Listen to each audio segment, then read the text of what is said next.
तो भोपाल से बड़ी खबर है, जहां जीआईएस से पहले, ग्लोबल इन्वेस्टर समिट से पहले निवेश का सिलसिला शुरू हो गया है। शहर की 9 सड़कों पर 45 होटल प्रोजेक्ट के आवेदन आ गए हैं। जी हां, 5 होटल जबलपुर और भोपाल रोड पर बनाने का प्रस्ताव आया है। 3 होटल पीलू खेड़ी रोड पर शुरू करने की अब तैयारी की जा रही है। 3 होटल विदिशा रोड पर भी शुरू होंगे।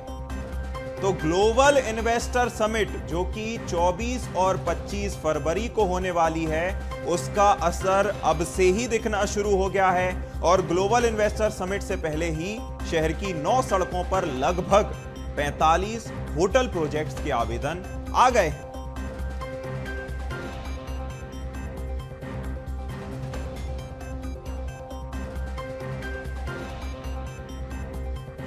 पांच होटल जबलपुर और भोपाल रोड पर बनाने का प्रस्ताव है। 3 होटल पीलू खेड़ी रोड और 3 होटल विदिशा रोड पर बनाने का प्रस्ताव आया है। ज्यादा जानकारी के लिए मनोज राठौर जी न्यूज रूम से हमारे साथ जुड़े हुए हैं। Manoj ji, global investor summit अभी शुरू ही नहीं हुआ है, अभी कुछ दिन बचे हैं, लेकिन उससे पहले ही उसका असर दिखने लगा है और लगभग 45 होटल के आवेदन आए हैं। क्या अपडेट है? जी बिल्कुल, क्योंकि जीआई से पहले जो प्रस्ताव आए थे उनके तहत लगातार जो निवेशक हैं, जो उद्योगपति हैं, वो हर सेक्टर में निवेश के लिए उत्सुक है। यही कारण है कि सरकार की तरफ से अपनी नीतियों में बदलाव किया गया है और हर सेक्टर में निवेश आए, इसकी तैयारी भी सरकार की है।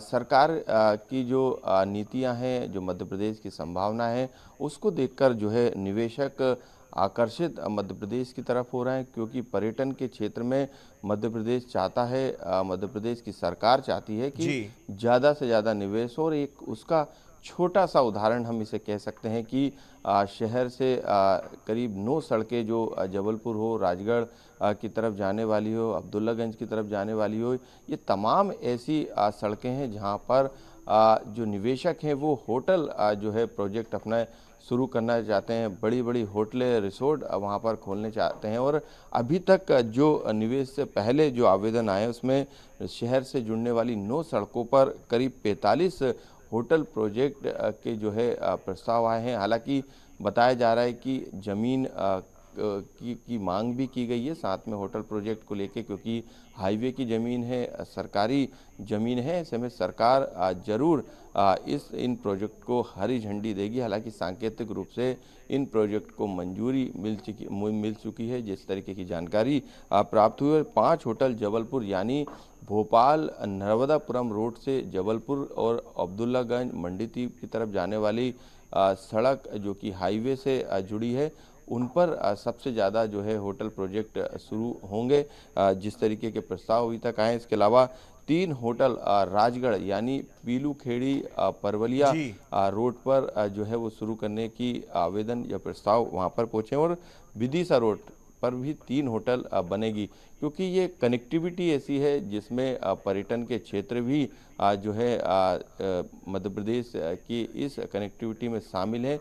यही कारण है कि शहर के आसपास ही निवेशक चाहते हैं कि वो अपने होटल प्रोजेक्ट को शुरू करें। यही कारण है कि अब इस सेक्टर में पर्यटन के लिहाज से भी काफ़ी महत्वपूर्ण जो है निवेश की संभावना जिस तरीके से इस सेक्टर में दिख रही है, उसी का सबसे बड़ा कारण है कि अब निवेशक जो है होटल प्रोजेक्ट को भी अपने लेना चाहते हैं और अपने होटल प्रोजेक्ट को मध्य प्रदेश की राजधानी भोपाल के आसपास शुरू करना चाहते हैं। बिल्कुल मनोज जी, नया निवेश आएगा मध्य प्रदेश में, तो साथ ही साथ रोजगार के भी नए अवसर आएंगे। साथ ही साथ मध्य प्रदेश का जो ग्रोथ इंजन है, साथ ही साथ मध्य प्रदेश की ग्रोथ स्टोरी है, इसमें भी नया अध्याय लिखा जाएगा। आप बने रहिएगा हमारे साथ, हम आपका रुख करेंगे।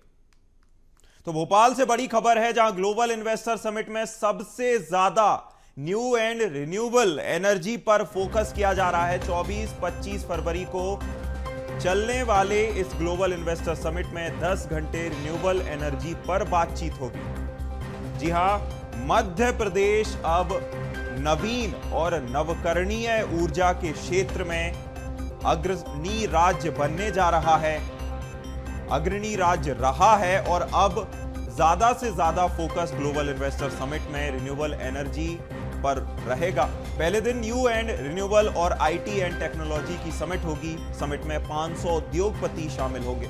बाकी सेक्टर पर 2 से 4 घंटे समिट होगी। मुख्य 3 डोम में 2 दिन तक 1-1 घंटे के 5 सेशन होंगे और प्रदेश में अडानी अंबानी जैसे बड़े ग्रुप इस सेक्टर में निवेश कर सकते हैं। रीजनल इंडस्ट्री कॉन्क्लेव में इसी तरह सबसे ज्यादा फोकस हो रहा है, जहां अभी उद्योगपतियों को 50% तक की छूट मिलती है। 2028 तक 20,000 मेगावाट सोलर एनर्जी प्रोडक्शन का टारगेट रखा गया है। अभी 7,000 मेगावाट सोलर एनर्जी बनाई जाती है। ज्यादा जानकारी के लिए मनोज राठौर जी न्यूज रूम से हमारे साथ बने हुए हैं।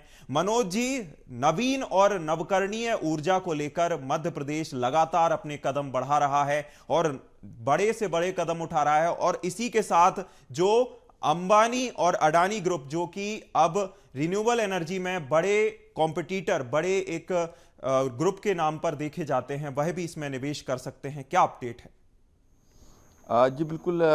कुछ महीने पहले जो है पिछले साल हम कह सकते हैं कि गुजरात में एक समिट हुई थी जिसमें पीएम नरेंद्र मोदी शामिल हुए थे।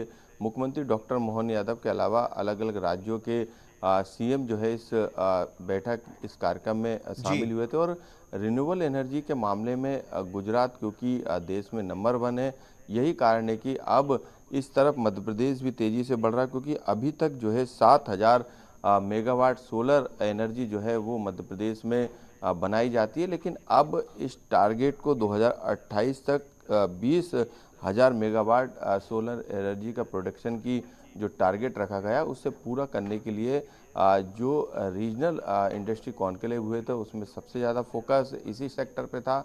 आईटी सेक्टर दूसरे नंबर पे आता है, लेकिन रिन्यूएबल एनर्जी के मामले में हम कहें तो मध्य प्रदेश तेजी से आगे बढ़ रहा है, जिसका उदाहरण रीजनल इंडस्ट्री कॉन्क्लेव में देखने को मिला। लेकिन क्योंकि अब राजधानी भोपाल में ग्लोबल इन्वेस्टर्स समिट आयोजित होनी है, 24-25 को ये होगी, ऐसे में सबसे ज़्यादा जो फोकस रहेगा वो इसी सेक्टर में रहेगा, ताकि जो टारगेट 2028 का रखा गया है उसे पूरा किया जाए। और कल ही मुख्यमंत्री डॉक्टर मोहन यादव ने ई व्हीकल की जो पॉलिसी है, जिसके तहत वाहन खरीदी पर छूट दी जाएगी, चार्जिंग के पॉइंट बनाए जाएंगे, ये पॉलिसी कहीं ना कहीं मध्य प्रदेश के लोगों को आकर्षित करेगी।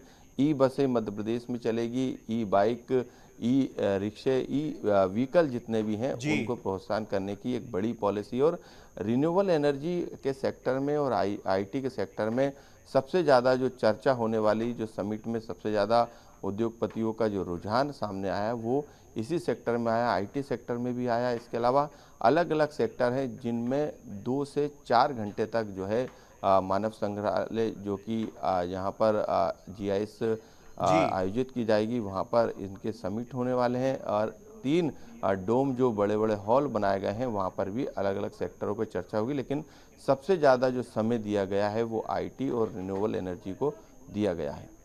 बिल्कुल मनोज जी, जिस तरह से मध्य प्रदेश सरकार रिन्यूएबल एनर्जी में अपने कदम ले रही है, इसी के साथ अगर रीवा का जो फ्लोटिंग सोलर पावर प्लांट देखा जाए वह इसके सबसे अच्छे उदाहरण हैं। और मध्य प्रदेश ये तो सुनिश्चित कर ही रहा है कि जो ऊर्जा की खपत है वह उसकी आपूर्ति तो हो ही, साथ ही साथ स्वच्छ और टिकाऊ ऊर्जा भी मध्य प्रदेश को मिले, यह भी मुखिया सीएम डॉक्टर मोहन यादव सुनिश्चित कर रहे हैं। तमाम जानकारी के लिए बहुत शुक्रिया मनोज जी।